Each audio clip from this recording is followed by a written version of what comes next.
What's up, YouTube? This is Too Raw for TV.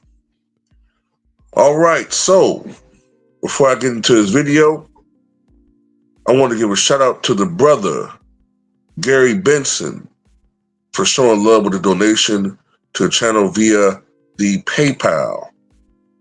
And he left a note, and it says, $5 donation. Salute to you. It says, let us revel in the affirmation of the chosen one and his court jester coach being banished from this year's playoffs festivities. Splendid doings indeed. Absolutely.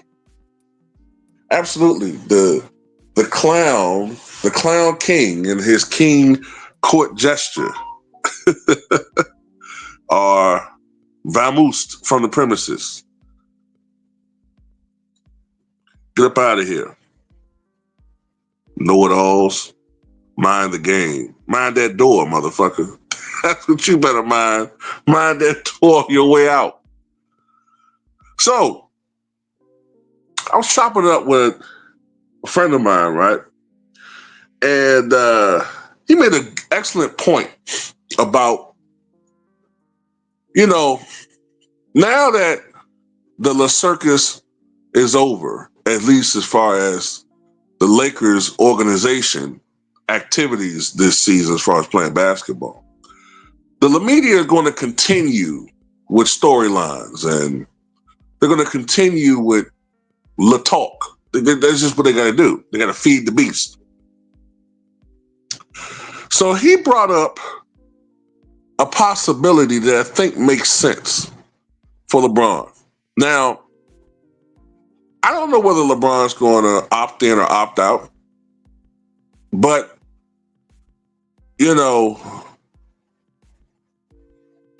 based upon his habits, based upon his tendency or his proclivities, I wouldn't be, or past tendencies and proclivities.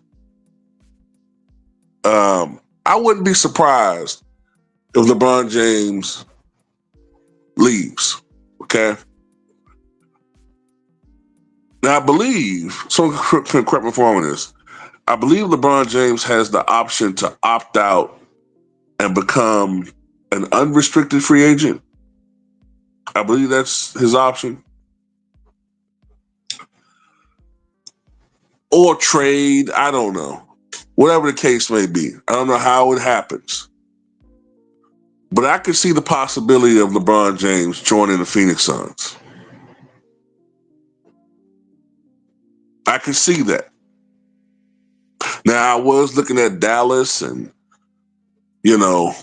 last night, Kyrie Irving is there. He referenced AD. You know how LeBron works. You know how this guy is, right? But hear me out on this. Phoenix is a franchise that is right now in turmoil.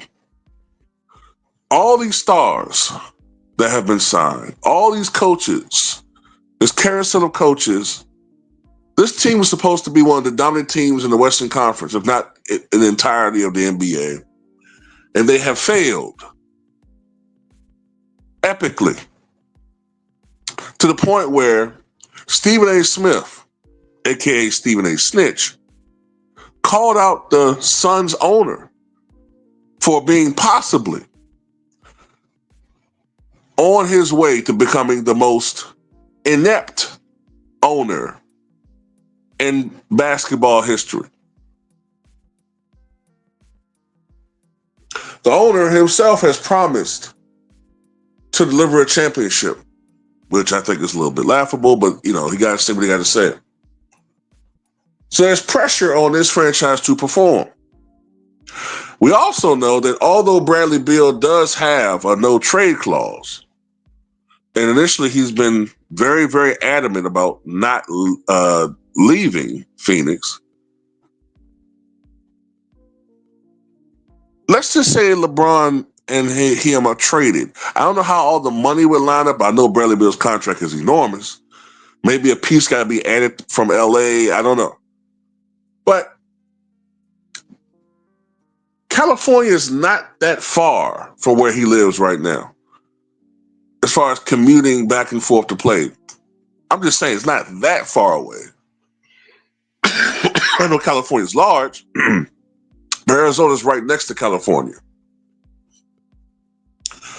Also, California, where LeBron lives, is not far from Arizona. So LeBron can still live in his he can still live in Los Angeles basically and still play in Arizona, or just have some rental home. You're not too far and live in Arizona, but you're not too far from your main place, your main home in LA. You're still on the West Coast pretty much, right?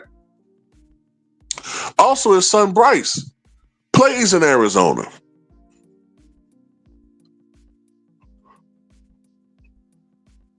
So it makes sense.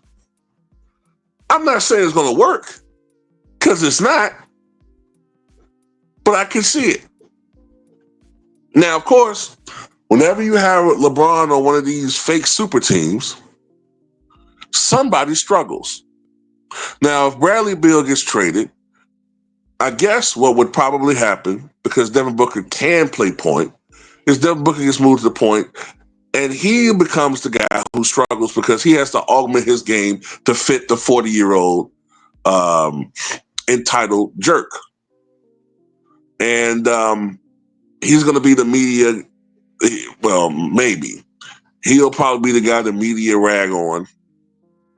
So you're going to have Devin Booker playing out of position, some Joe Blow playing shooting guard, KD, I guess, at the 3 at age 37, LeBron at the 4 at age 40, and some garbage pail dude playing center, getting rebounds, spotting up for threes in the corner, getting the hell out of the way when LeBron goes for one of his Karl Malone weak drives, offensive foul into the basket. You know, that spiel. And then this is the kicker. Need a head coach.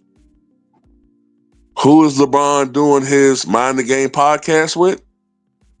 Steve Nash, who, of course, is the former star point guard for the Phoenix Suns.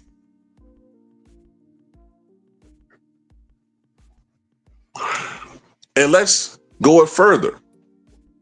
Now, someone can correct me if I'm wrong in the comment section on this one, but I think Bryce James becomes eligible for the NBA draft in 2026. LeBron Ramon James is a very competitive person. Tom Brady played 23 years in the NFL. LeBron James might want to one-up him and play for a 24th and last season in Phoenix, where he can play with his son Bryce, because you know they're gonna bring Bronny over in this supposed trades, because Bronny is gonna be the sixth man all of a sudden. You know what I'm saying? They're gonna be hyping Bronny up. He's gonna make the jump to being the sixth man a year, even though he's gonna fail epically because we know that he's garbage. But the point is, LeBron's gonna finish with his narcissistic goal of playing with his sons on the same team in his last season. And that's going to be the main talking point. It's going to be the LeBron farewell tour, the LeBrons, the James family, and their farewell tour in Phoenix. And all of a sudden, everybody going to talk about Phoenix. And all of a sudden, Phoenix will be the main team. Everybody forget about the Lakers. Anybody going to be talking about Lakers no more. It's going to be all about Phoenix. All the owner going to care about is the moolah that LeBron James brings in. And I can see it because it makes motherfucking sense. Or maybe I'm completely full of shit here. But anyway, tell me what you guys think about this.